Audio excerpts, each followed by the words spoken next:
Okay, go for it. My name is Barbara Ussary. I teach in New Hanover County Schools in North Carolina at Castle Hayne Elementary, 5th grade. Perfect.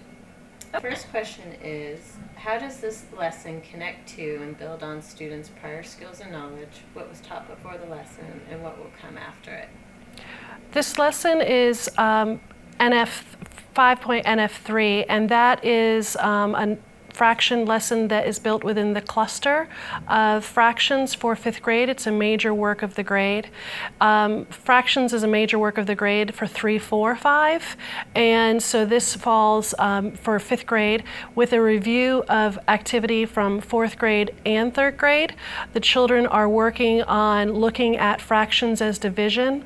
In previous grades, they are looking at fractions as partitioning, and they're not necessarily looking at them as far as they do look at equivalent fractions and things along those ideas, but not to the degree where we're looking at it where they're going to have to multiply and divide fractions and mixed numbers.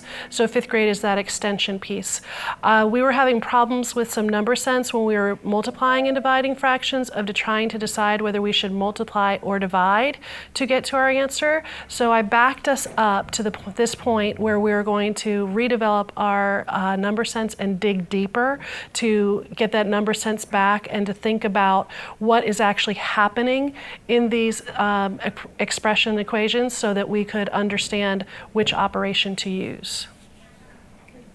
We'll try to see if we can do this one. If not, Okay. we'll continue from where we left off.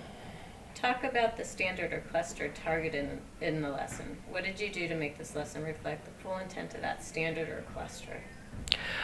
The full extent of the standard and cluster is that the cluster is looking at the children being able to fluently multiply and divide, add and subtract fractions.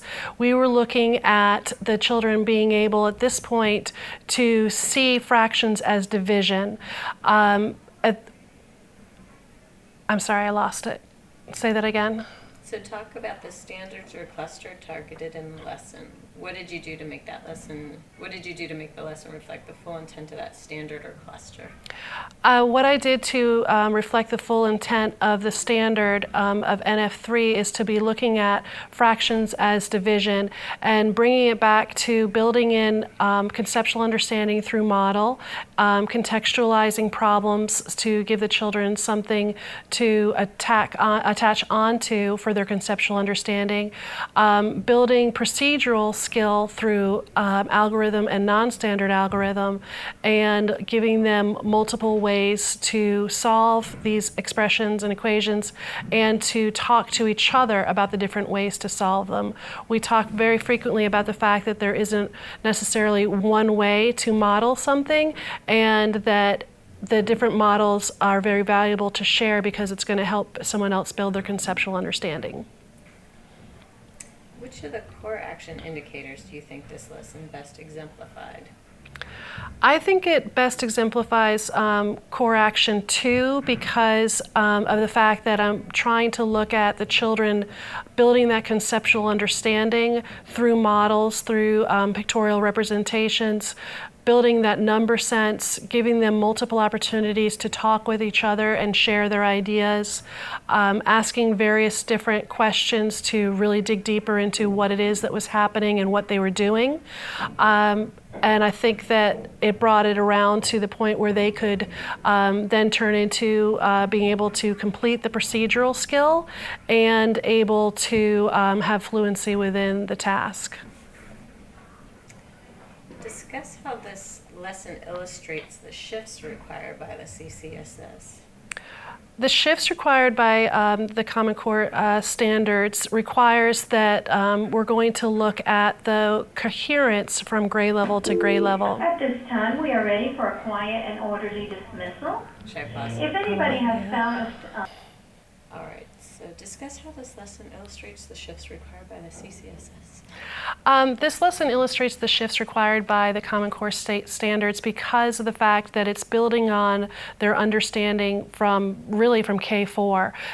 In the beginning of kindergarten, they're introduced to the concept of fraction and fair share. Then it goes on to partitioning in the upper, further on, and then we go into the idea of equivalent fractions and the understanding of fraction decimals once they start to hit 4th grade. In 5th grade, we're not only adding, subtracting fractions of like denominators and unlike denominators, we're also multiplying and dividing them. In 4th grade, they're going to multiply fractions with whole numbers, unit fractions with whole numbers. But 5th grade, we go a little bit deeper than that. We were having problems with the decision of whether to multiply or divide fractions based on the contextual information in a problem.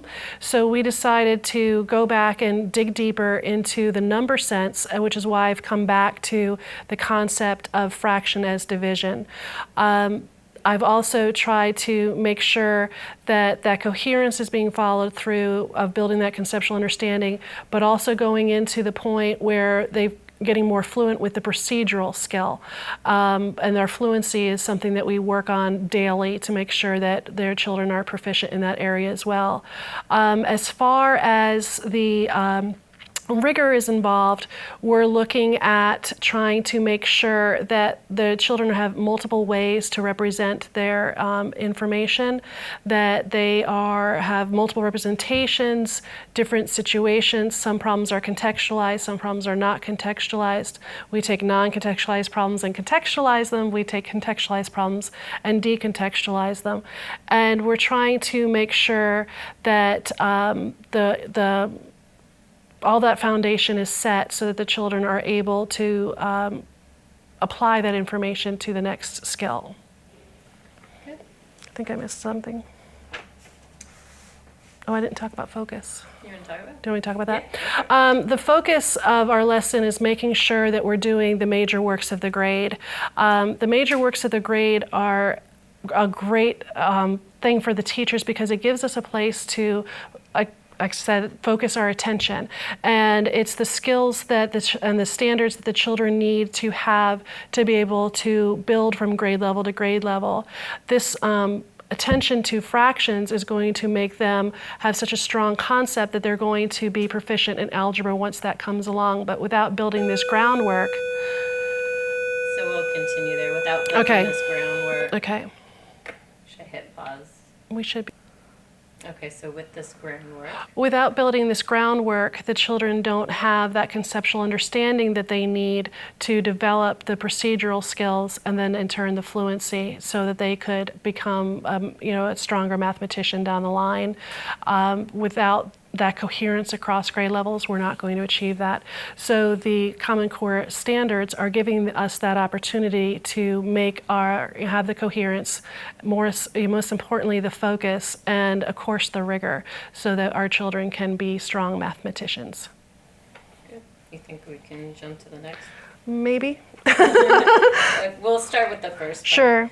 So how did you teach this content of the lesson prior to the CCSS? What is the same and what is different? Prior to the Common Core state standards, I was definitely teaching lessons where I was trying to build conceptual understanding. I don't think that I was as strong in the model drawing as I am now. I've gotten extremely interested in the Singapore model, and that's all come from the idea of building in the conceptual understanding through the Common Core standards, which that requires. I believe also that the coherence wasn't followed from grade level to grade level because there were so many standards. Teachers felt really, really rushed, and we just kind of jumped from topic to topic and didn't make those connections that we make now. Now, this is the last call for cars, vans, and buses. Last call. the connections that I'm making now are that I'm always making sure that I'm going back and I'm attaching it to their previous understanding. And before the Common Core, it wasn't necessarily clear what that understanding was. Now it seems that the teachers have a direct understanding of where the children were going and where they need to end up. And I think that's all from the Common Core. The piece that I think that we need to pay closer attention to, I think a lot of people are digging into the standards, but they're not paying very close attention to the clusters. As a trainer for the county, I'm always trying to get my teachers to go back and look at the cluster heading and make sure that they understand that those standards under that cluster need to be taught together so that they are getting the full intent of the cluster as well as the standard. How did the students handle this lesson? Did they understand the mathematics of the lesson? I think the students handled the lesson well. We seemed to have the fluency down quite well. They were able to discuss the equivalent fractions well. We're still struggling a little bit sometimes with trying to understand which, in a contextualized problem, which number is the dividend and which number would be the divisor. So I think that that's something that we're always going back to, is to consider the number sense of it. I was constantly bringing them back to that. Well, let's discuss the number sense. Let's talk about what is happening in this problem. What is being divided? What is being shared? Who is it being shared with? So that the children will attach that to it instead of jumping into a procedural skill that they just have memorized. Another child was talking to me about a mnemonic that they have that they were using to remember where the dividend goes or the divisor goes. And what I wanted her to do was to make sure that she wasn't jumping to a mnemonic, she was thinking about what was actually happening in the problem.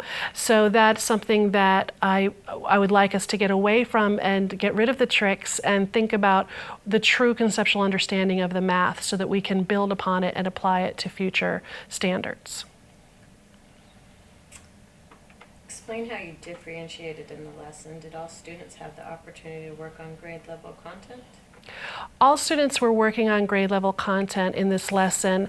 As far as differentiating goes, what I do is the way that I have the children grouped at their desks. It's a Kagan structure for cooperative learning, and they're grouped as at each table grouping there's a high, a medium high, a medium low, and then a low, and that's built in to support the students that might need more attention and more explanation from not only myself but also from their peer group. What I also do is I walk around and I have to talk to specific children and check their understanding. By having them grouped the way that I do, I can have that opportunity to talk to more than one child at a time because of the fact that they're working together. The children learn a great deal more, I think, from talking to each other than they do just from listening to me or talking to me. The way that they explain it to each other seems to bring it more down to their level and build their conceptual understanding. So I believe that they used all of that today and it was highly successful.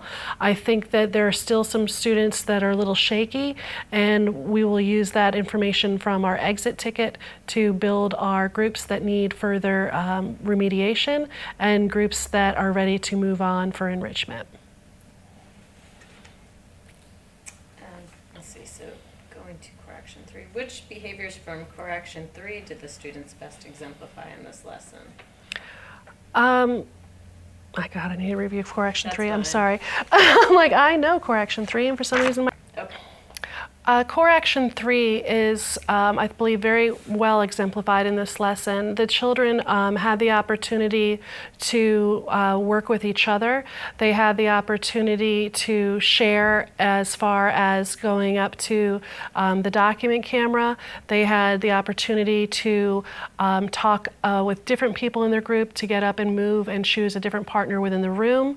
I also structured the questions so that we were hitting conceptual understanding, procedural application, as well as fluency. So as a whole, I believe that indicator number 3 was done well in this lesson because of the fact that the children were able to have rich conversations with each other about the mathematics. reflecting on the lesson, what worked well and what might you do differently? Reflecting back on this lesson is always interesting because you think about who truly understood what was going on and who still needs to have a little bit more of opportunity to work back at it. I think what went well was that everyone was actively engaged and participating. They were talking with each other. They were enjoying that camaraderie of talking with each other about the mathematics. Their vocabulary was used well. They explained their thoughts. Their models were excellent. We do need to continue to work on the fact that we need to make sure that we're labeling all of our models so that they can be interpreted by other people. I would like them to do that naturally without me explaining, constantly asking them to do it. So that's a piece that I would like to look at in the future. As far as something else that I would like to change would be, I would like this particular lesson doesn't have much of the children going up and working at the board and for the fluency review, but I would like them to lead more of that fluency review than myself. So that's something that I would like to change in the future, where it's less of my talking and more of their talking, even though I think there's a pretty good balance of that now. I would really like it to be where I'm solely acting as facilitator and the children are more running the show. Were there any surprises or unexpected student behaviors or reactions? I'm constantly surprised by the fact that they are inverting the dividend and the divisor. I expect that they, at this point, having been doing fractions for so long and been doing division for so long, that would make sense to them right away. So I'm always searching for a way to make sure that they're pulling back into that number sense. I had a group that did it that really surprised me, and when I talked to them about it and talked them through it, it was typically a very high performing child, and I think that she just went straight into the procedural without considering the number sense, which is what this lesson was all about, is the number sense. So I want to make sure that I'm once again talking to those children who have procedure down and make sure that they understand the mathematics behind it, the conceptual building behind it, because being able to complete an algorithm does not mean that you understand what is happening in the mathematics. And that is what we were missing before the Common Core state standards, and that is the true love of the Common Core state standards, is that children not only understand how to do it, but they understand why they're doing it. You're done. Good. Good work. Thank you.